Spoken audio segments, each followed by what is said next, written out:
I'm the director here at the Missoula Public Library. We are so grateful for open air and really love this partnership that we have together. It's always so amazing to have an artist in residence. I've really enjoyed welcoming Hannah here. For me, as someone from the Appalachian part of Ohio, it was comforting to have a Kentucky person around. Kentucky, right? I got that right. Oh, yeah. Okay, I was like, yeah, and just has been so great to see your beautiful work. Yeah, so this is the library. Welcome.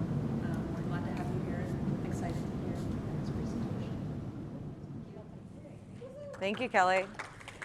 Okay, well, I should have rewritten that bio because I don't feel like I need to do this presentation anymore. That was the outline for the presentation. Again, if you want to scooch up, more than welcome to. You're more than welcome to sit on quilts. Do it. I'm Hannah Allen. I'm very excited to get to have this opportunity to share with this space with you all today. I wanted to start with this photo because I took it the first time that I really felt like an artist, which is wild considering my background, which I'm going to go through a little bit. A little bit about me. I am originally from and currently live in Lexington, Kentucky. I'm 7th generation Kentuckian, so there's some history there. I moved back right before lockdown after living in Chicago for almost 12 years. I have a wonderful partner, and between the two of us, we have 2 dogs named Boone. That's them over there. They're real dumb. I'm also really active in my community. I'm a member of Kiwanis International, so I do a lot of social service. That kind of comes into play with some of my work as well. I'm also a quilter, and when I first tell people that I'm a quilter, they first ask me to repeat it because they don't expect a young person to be somebody that makes quilts.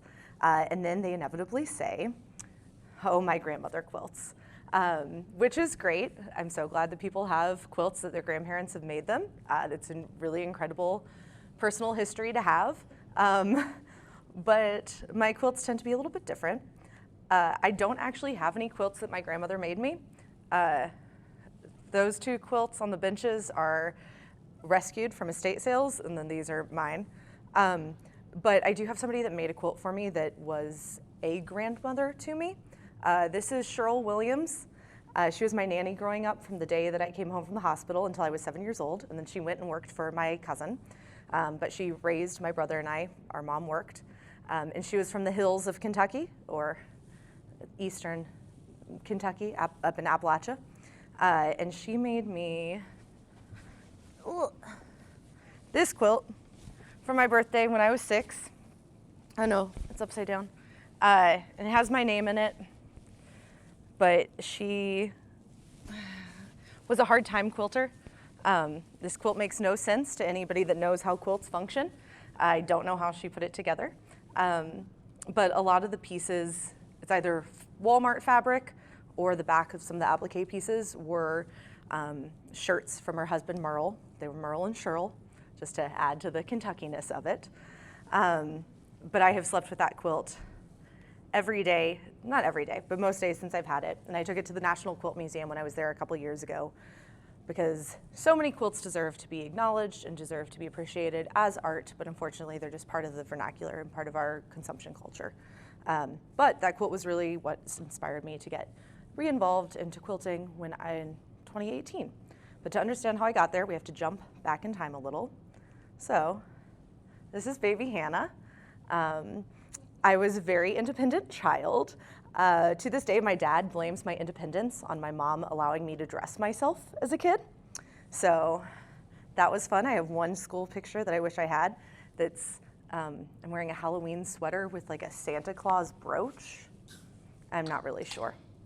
But when I was 8 years old, I auditioned for a local magnet arts school. So in our community, we have a grade school art program that you start in 4th grade. You have a major from 4th and 5th grade, and then you have a major and a minor through middle school and into high school, which is absolutely insane that you're giving a major to a 9-year-old child. But I was an art major, a visual art major, so I had an hour of classical art education every single day for the time that I was 9 till about 17 years old. And while I can appreciate the value of that now, it was very exhausting to be a 9-year-old, 10-year-old, 12-year-old trying to explore themselves and their creativity, but always having to do art for a grade. So that's me in the white and the unfortunate glasses. Oh, I skipped one. So I was in Scapa. I was a little baby art kid. I was really into fiber arts and sewing from an early age. My grandmother taught me how to sew a straight line when I was 12, and everything after that was on my own. And I became a little baby fashion kid, so I really wanted to go to school for fashion design. I thought I knew exactly what I was doing. I did a summer program at the School of the Art Institute of Chicago when I was 16, and for a month lived in downtown Chicago, learning all about fashion design and how pieces were made and the design process, and it was incredible. But shortly after that, when I was applying for college, I really hit peak creative burnout at the ripe old age of 17, and was applying for fashion programs and realized I just could not do it. So I took a step back, and I applied for liberal arts college. I went to DePaul University in Chicago, where I have a double major in geography, concentrating in urban geography and public policy, and a minor in architectural history of Chicago. So very nerdy. I actually took an extra semester because there were too many classes that I wanted to take. But in college, I focused a lot on the concept of place versus space, which is this very urban geographic concept, and the whole concept of place making. So making place-based art to me kind of comes naturally in that regard. And it really has had an impact as I went through. But it's me at my first academic conference. I have been a big nerd. I also, as any good Chicago kid does, had a political phase. So me and Howard Dean, he told me where to eat if I was ever in Burlington, Vermont. It was a little creepy. And then I worked the Obama for America campaign, and that's me in front of all of the big cameras at McCormick Place on election night. After that, I ended up actually going back to School of the Art Institute of Chicago for my graduate program. I have a master's in historic preservation, but rather than doing architectural conservation work and hands-on conservation, I focused a lot in architectural history. So I really went to be able to write a thesis on this little building. It's a building selfie. And to this day, am one of like 2 living experts on an architect. His name was Dwight Perkins, but he was an early turn of the century Chicago-based educational architect. I wrote this giant thesis. I traveled to all of the extant, so standing structures that he had designed. There were 75 of them of 174 structures he had ever designed. Wrote this big thesis. I was working at the City of Chicago's Historic Preservation Division, working in landmark designation, and yet again, got burnt out. I tend to be very passionate about things, and that helps sometimes. But through that burnout, I started looking for hobbies that I had enjoyed doing as a kid that I really wanted to start re-exploring, and sewing was one of those. Quilting was the only type of sewing that I hadn't done. I had done a lot of fashion sewing and some like house decor stuff. So I really wanted to just explore what quilting was and what I could do with it. So I first made this quilt. I can step on them, you guys can't. But that quilt, and it was just a fun little scrap quilt that I made. And the one that's breathing, yes, thank you.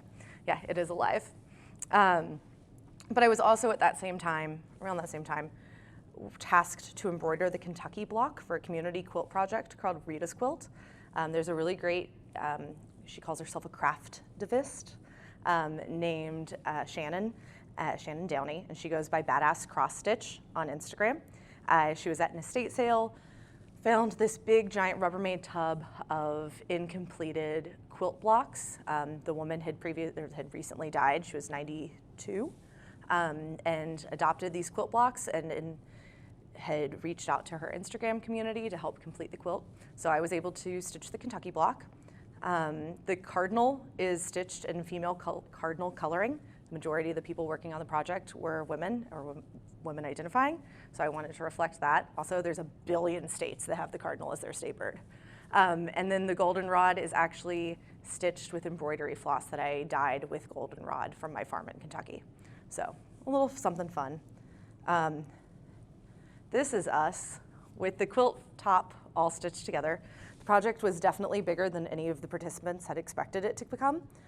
So there were 50 blocks, one for each state with a state bird, state flower, and then 50 stars, one for each state. So there were over 200 people that helped stitch the panels on the quilt, and then we all got together in one day and hand sewed all of those hexagons all together. At the same time, we had representatives from like 5 or 6 different news outlets there, so it was a very long day. And that quilt, again, was bigger than any of us had expected. This was at a time where I was really considering what it meant to be a creator and an artist, which attributes to the worst quote that's been published of mine of all times. This was an NPR All Things Considered, and it played nationally on the radio, so it was great. It was a really long day. But this quilt also led to some really cool opportunities. The quilt debuted in the National Quilt Museum in Paducah, Kentucky, the week before lockdown. I was also flown out to LA to be on the Kelly Clarkson show.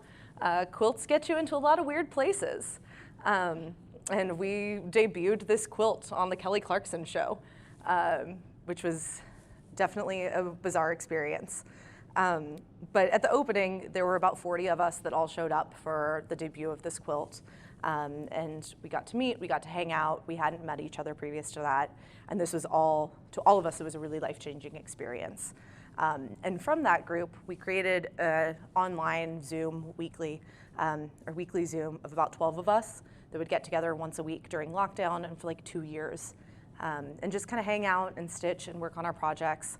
But we were all across the country in different time zones from different experiences and with different levels and interests in sewing and craft.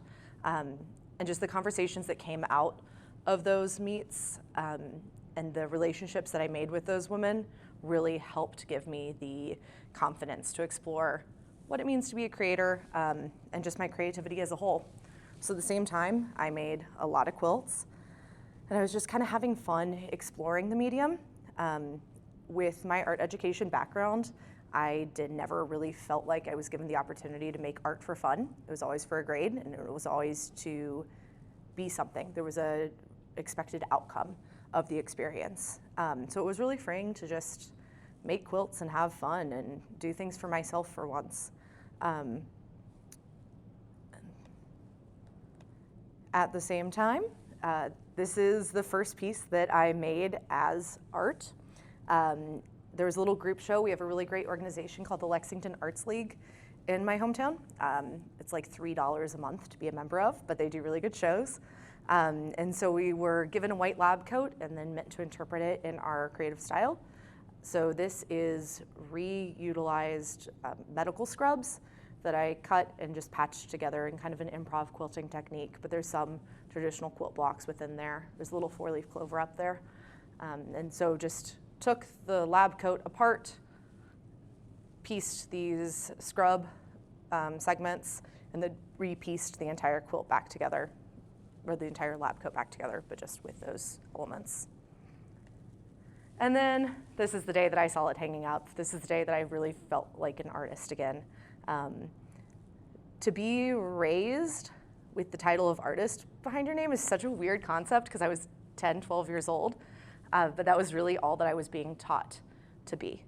And having been away from that for so long, just the opportunity to find that title again for myself was kind of challenging. I still have a hard time calling myself an artist, and like, what does that even mean? But I've taken my own route to get there, which has been really freeing. Is anybody who is a sewer in the room knows everybody was tasked with making masks during lockdown. So I made about 200 fabric masks for folks. Who knows if they, who knows. But I had a ton of scraps left over from it, and somebody in my community organized a front yard art show where people put art out in their front yards, and then there was a little map and people would drive around town, like being able to see this gallery in people's front yards. So I used all the scrap material from those masks and sewed them onto metal columns. This is my house. Onto the metal columns on the front of my house. And they lived there for a little while. Finally took them down because I was afraid of bird poop. And then I made this really cute quilt jacket out of them. Quilt jackets are still having their moment. And I sewed this one a little too small, but it was fun to just be able to have kind of a artifact of that time period and of the work that I was doing there. It was something for myself rather than something for other people, which is important. While I was working on this project, I spent a lot of time. I have a little attic studio in my house. It's right up there. But I was spending a lot of time in my attic studio just kind of playing and then having a lot of conversations with my quilt friends about creativity and sewing. And like I said, that really gave me the confidence that I needed to explore what art could look like and what quilting could look like as a career.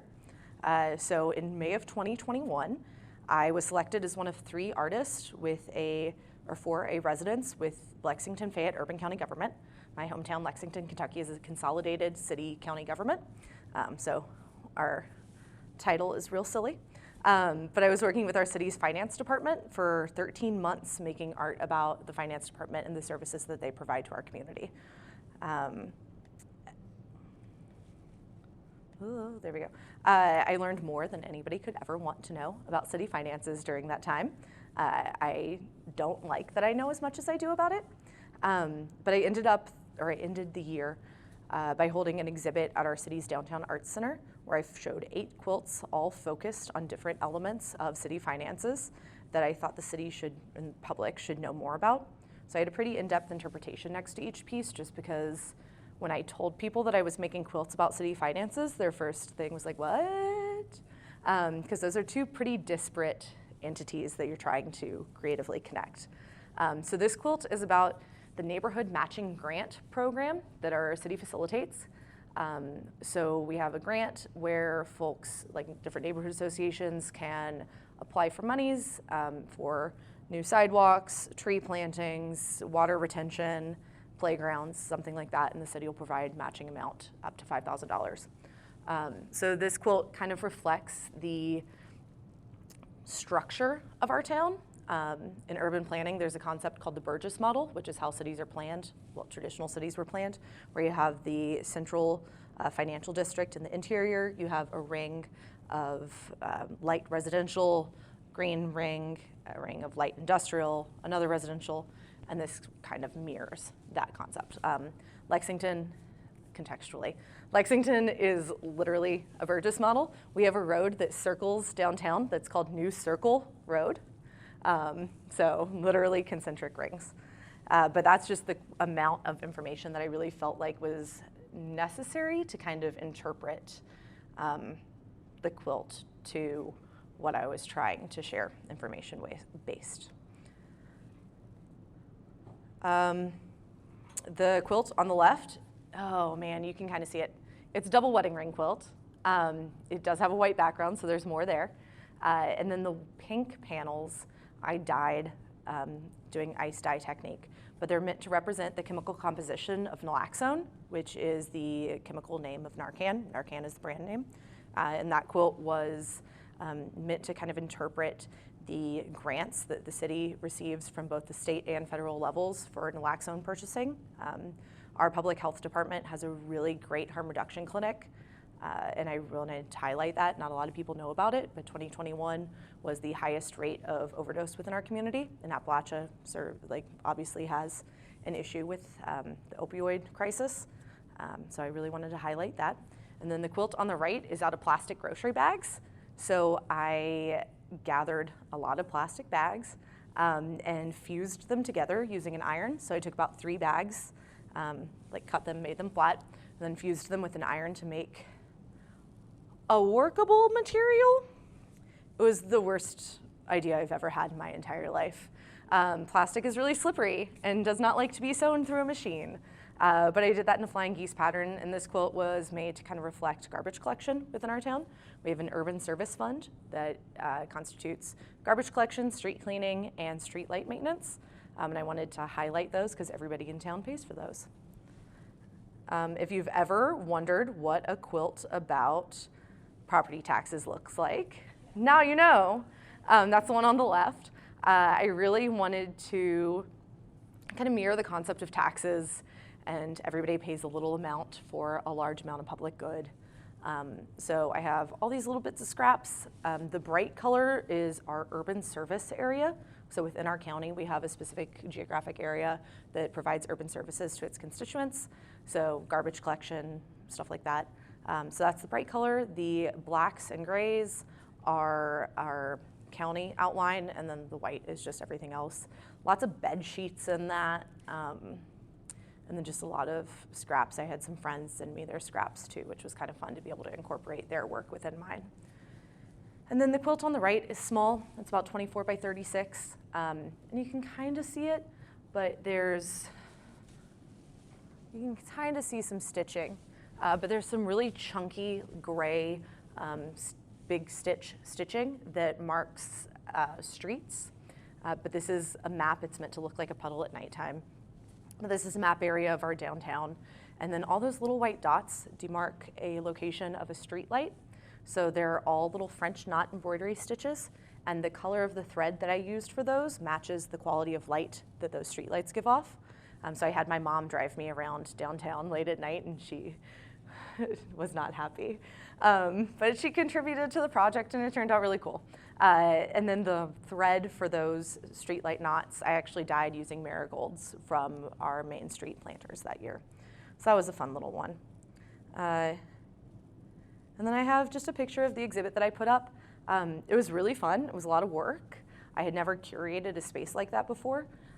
So it was a really good learning experience. I had a wonderful intern that worked with me from the local university. So it was kind of a education for both of us. But I have one panel you can see hanging up between the window there. There was another one that mirrored that. And they're it's this quilt right here, but they're log cabin blocks.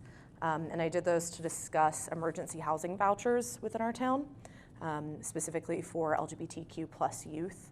That 47% of unhoused youth identifies LGBTQ plus, so I wanted to acknowledge that.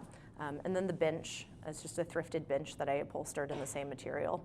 But I wanted to have kind of a memento for myself from the exhibit, so I took those panels down, sewed one extra, and made a quilt for myself. And the quilt is not done. The binding is not completed, but it's cozy. And then the last thing from that exhibit was I always like to have something tactile and interactive. So I had one big design wall that I didn't show that was really fun. It was just, you get cotton batting and scraps, and people were able to cut fabric and put it up on the wall and design their own quilt block, which was cool. And then I also had this on the right, which I built out with plexiglass on the front to look kind of like a bar chart. And it had different departments on the front of those. So people were encouraged to take fabric scraps and put them in a column to vote on what they thought that the city should put more money into. So it was public art, public safety, parks, I think streets and roads, and then like education, but it was an art exhibit, so art obviously got the most. But that was really fun. And then on the left, I have these little Dresden plate pie charts that I made to discuss revenue and then budget, like the city budget. So there's a revenue breakdown by revenue source, and then there's one that's percentage of the city budget and where it goes by department. And then the little book one, our public library, the first question I asked when I got here is how the library is funded. Our public library is funded through property taxes, so for every $100 paid in property taxes, 5 cents of that goes to our library, which doesn't sound like a lot, but 2 years ago was $14.7 million. So it adds up. So that's what the little book one does. I was originally going to embroider it, but carpal tunnel got the best of me, so it's all beaded, which was kind of fun too. And before that exhibit could even close, I had to start work on my next exhibit. So the man on the left is my great-grandfather, who was a county agricultural extension agent in the 1920s in southeastern Kentucky. They rode mules around the county that they were assigned to and shared information about farming with the folks in that county. And the woman on the right is actually his home extension partner. So for every ag extension agent at this time, they were generally men, they had a woman home extension agent, and those women would go around with their ag extension agent partner. They would talk to the wives of the farmers about kitchen gardening, how to make mattresses, garment sewing, how to can food without killing your family, big one. But they were really, has anybody read the book, the Bookwoman of something Creek?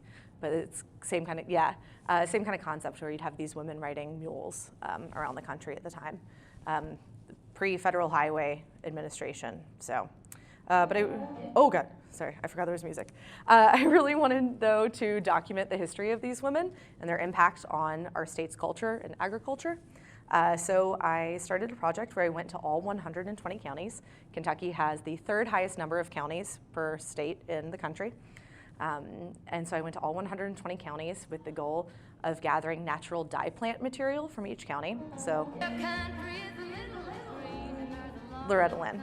But this is just a reel that I did of going everywhere. But I only had 2 months to go across the entire state. So it was a lot of multitasking, a lot of going into a county for about 10 feet and then turning right back around. Western Kentucky is a real weird place. That's a town called Monkey's Eyebrow because it's a little eyebrow of the state. But it was very fun. My mom and the dogs came with me for a lot of that. So I went to all 120 counties to gather natural dye plant material. And after a lot of dyeing, trimming the fabric, and then, they're all gonna go at the same time. So the first video is me dyeing some fabric. I think that's blanket flower.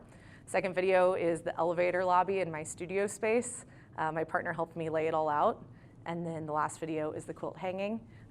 It is over 200 inches wide and like 240 inches tall.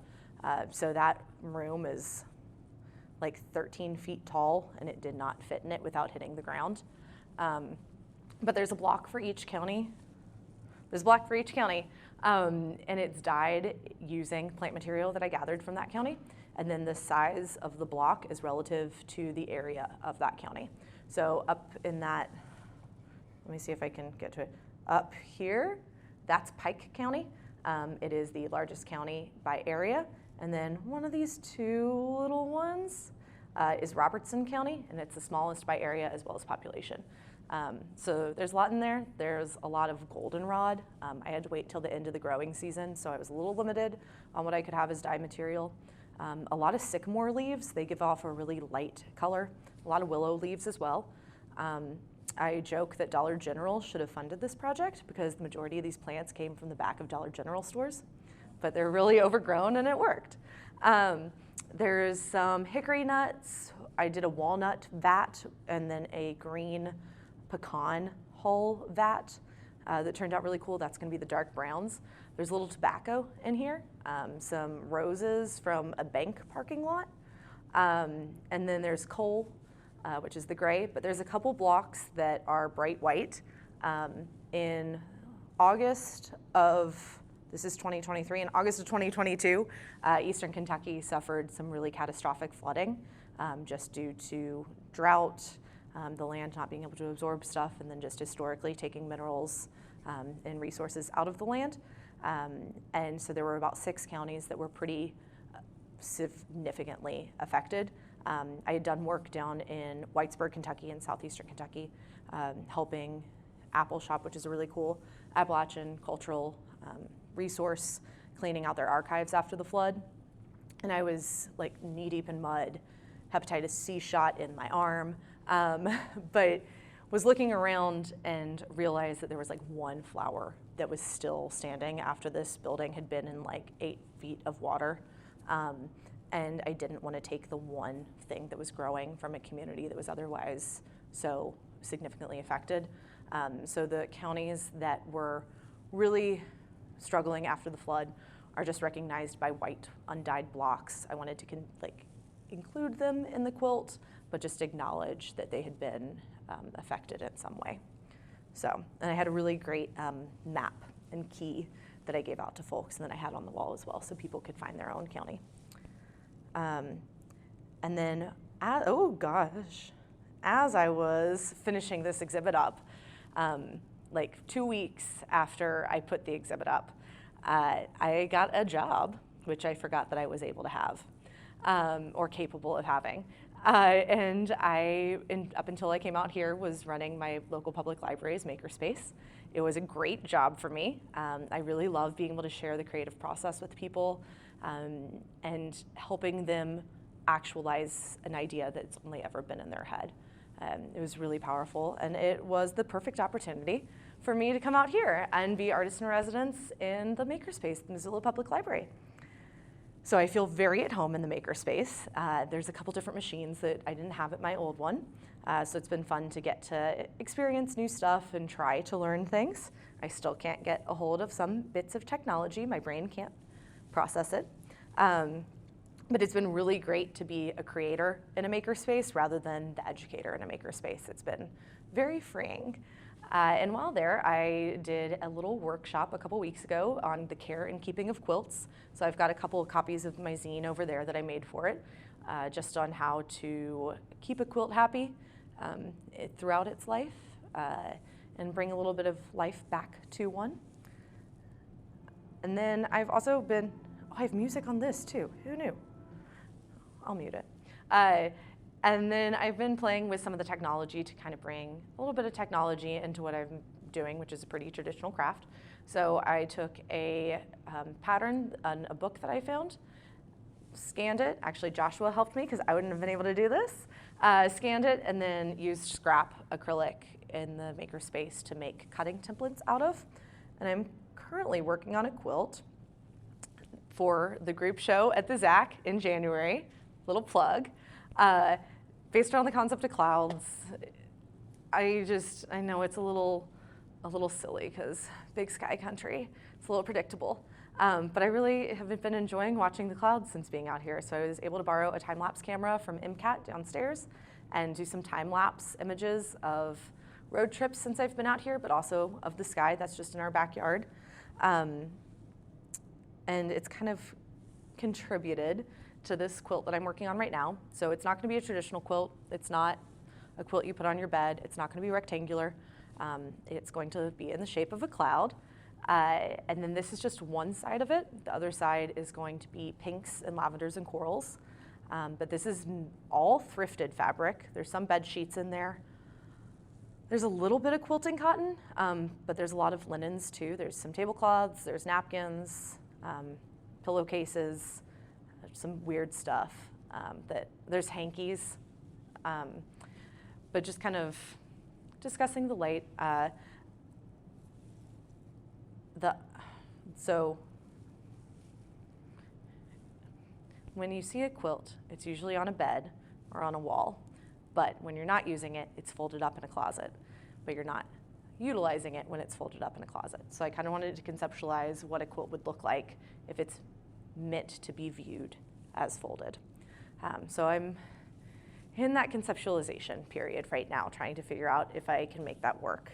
But I think it'll be really cool. I've been thinking a lot about the concept of head in the clouds, that a lot of my quilts, as you saw, were really based in place, and I wanted this one to be based in a place and time. And my brain has been very scattered lately. So I think it'll make sense, but honestly, who knows what it'll look like. And then I wanted to end on Hannah as 8 in Big Timber, Montana, because if I hadn't come out here a lot as a kid, I wouldn't have learned about this very awesome opportunity. And I just wanted to thank you all for being a part of this today, and to Open Air for letting me share, and for the opportunity to come out here and continue to explore my creativity and what art means to me. So if you have any questions, I think I did it. Yeah.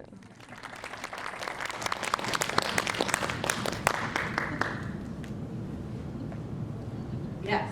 Okay. How are you planning on piecing that? That's a really good question. So I have everything cut. I have all the pieces cut right now, and I laid them all out yesterday. That's that image that I showed. So I have some of it cut. I need to trim it all up. It's all going to be pieced really traditionally, sewing it all together, literally just sewing it all together. Curves are garbage. Never sew curves. Just don't do it. So it's been fun, but I'm going to piece it all together. I'm going to do the other side, so it's a double-sided quilt, so both sides of it, rather than having a quilt top and a backing, they're both going to be quilt tops, and then cut into the shape that I want them to be, which again is not a square or rectangle. So the quilting will be a little bit fun to kind of explore and discover as I go, but I tend to work very intuitively. I try not to plan anything out too far in advance quilting-wise, and just kind of let the fabric tell me what it's capable of, and just see as I go what it will look like. So your guess is as good as mine. Me too. Yeah. Yeah. I have like 3 questions. No, for go you, for but it. I'll just, I guess I'm just reflecting on how tethered your quilts have been to data. Yeah. And interesting to hear about your background, more about your background and like yoking that creative side along with, you know, your kind of your secondary degree, your master's. And it seems like that was actually really informing some of this early quilt making. Yeah. And then this is interesting because it's less tied to data. What has this process been like for you? Where do you? I wanted to challenge myself. That was like a thought that I had on the drive out here, the 31-hour never-ending drive out here. But I've really only made things very rooted in data, and trying to creatively communicate some sort of information. And I kind of wanted to reframe that as trying to creatively communicate what was going on inside my own brain, which I don't even know most of the time.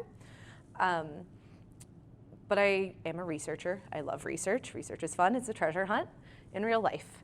And so I've kind of, there's certain elements of how I've created in my process in the past within this one. I've read a lot of poetry. I got my Missoula Public Library library card, small plug, and got some great poetry books. There's a great poetry collection downstairs, but got some really great poetry books that I was able to use to kind of reflect and to kind of think about the story that I'm trying to tell through this quilt. Another element of it that I'm aiming for is for it to be within that folding, for it to fold out from the wall so that you can kind of view it like a book or a zine. I do a lot of zines just in my fun time. And so I'm kind of trying to think of the story that it can tell. You know, any living artifact, and like quilts are living to me somehow, but any artifact has a story to tell, so what can this tell? Answered anything. Any other questions? Yeah. I'm curious, so when you find quilts at estate sales or on other vintage ones, do you ever consider cutting those and using them? No, never. That's disgusting. That's what I thought. Or how about fabric, old fabric? Oh yeah, no, I cut up old fabric a lot. These on the table, those are old sheets, and I use those for quilt backs a lot. This yellow quilt right here, oh, I'm so glad that's on record, is just 2 sheets. It's a whole cloth quilt. So it's just 2 vintage sheets put together, and then the binding of it is pillowcases. The red and orange one over there, that's all house linens. There's an old curtain in there, there's napkins, there's pillows, all sorts of weird stuff. So yeah, but I refuse to cut up an old quilt. That's also a really hot take. The community is split down the middle on that one. Some people believe that you're giving new life to an existing piece. I think it's the historian in me that just wants to honor the old quilt for what it is. So, yeah, good question.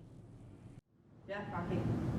I have kind of, it's sort of a similar question to Stoney's, about not so much like data, but about like, I think you were mentioning going to school for like public policy and then doing like a civic residency and then things, kind of a lot of work in Kentucky that was tied to like government or like municipal entities. And then also being like, this really deviates from that.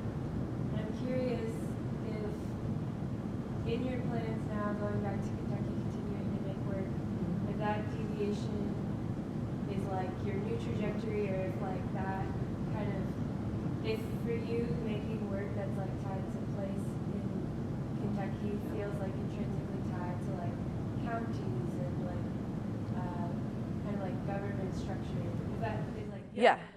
Yeah, that's a really great question. I, when I was younger, would have loved to be a little political kid, and I'm just not cut out for it.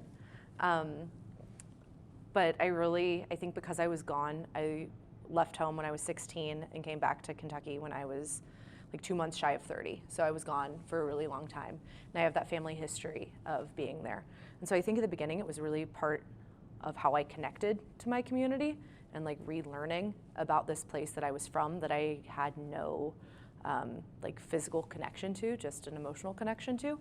So it was a way for me to help learn about the place and just get kind of reestablished there. I'm also just a really baby artist still, again. So I feel like I'm like at the beginning of my career, and I am in a lot of ways. But this experience just being out here has really helped reframe how I want to make art in the future. And like we've talked a lot about, you know, residencies and shows to apply for and all these opportunities. But I've really thought internally a lot, and doing all of that and like having that public viewership, I guess, of my work isn't what's most important to me. And I think that's my background. What's most important to me is like being able to do this for myself and just getting it out of my brain. Yeah.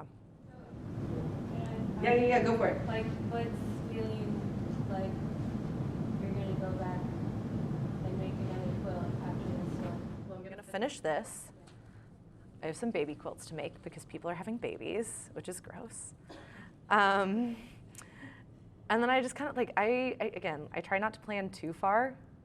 And I think I'm just gonna let myself experience things and create based off that experience rather than like an intake of information. Yeah, not that this isn't a reflection of the intake of information. My brain has been so exhausted in the last month. Just so much information happening, so. It's interesting because so in Rocky's presentation last week, there was a recovery from grad school theme that ran in your presentation, and I find it interesting because I'm hearing this recovery from art school as youth. Childhood artist. Like, you know, you have to recover your creative self after kind of being pushed through the sieve of discipline. Yeah, it's a weird experience to reflect on, and it's a weird experience to try to share about because it was all that we knew. We were children, but you had people that went on to do, you know, BBC shows and Broadway plays. There's a guy who just was nominated for a Tony that was a couple years below me, and we were really taught and trained and treated like adults and just professionals, which is great.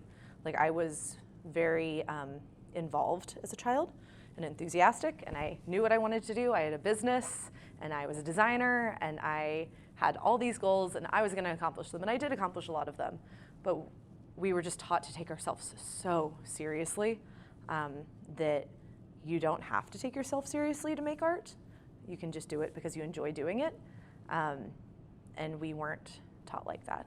It's like when kids are child actors and they're trying to, a little less traumatic, but yeah. So do you feel like you found your home in quilts? Yeah, they're cozy, but also I've experienced a lot of burnout. And I really try to not put myself in the situation where that could occur again, that I enjoy this for what it is and for the time and place in which I'm creating it and what I'm learning through it at that time and place. But they're also just like the least intimidating thing you could make. Like, they're just cozy, and like, even if it's a struggle, even if I hate sewing curves, that Narcan quilt, it's silly because it's about Narcan, but that Narcan quilt is really cozy. And like, it was a struggle, and I made it, and then I put it in a box for 3 months because it was so frustrating to sew. But at the end of it, you get something that's soft and that reminds you of the experience that you were making on, or it during, and it's usable. My partner, when I first met him and we were texting, I just posted this on the internet the other day. I was telling him, we were texting, and I was telling him that I made quilts. We met in real life, so there was no like, you know, introduction through a dating app. And he was like, "Oh, that's so cool. Quilts are so usable. It's not," sorry to all the painters in the room, but it's not like a painting that you just hang on the wall. Like, it's a piece of art that you can use too. And I was like, yes.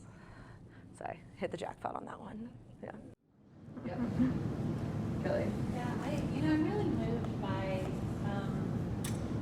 everything Kentucky that you've been making, and it's like working at a place-based artist space. It's like really exciting to see someone making work about a place where they're from and where their history is. So I really love that. And I guess my first question is, does Kentucky appreciate you?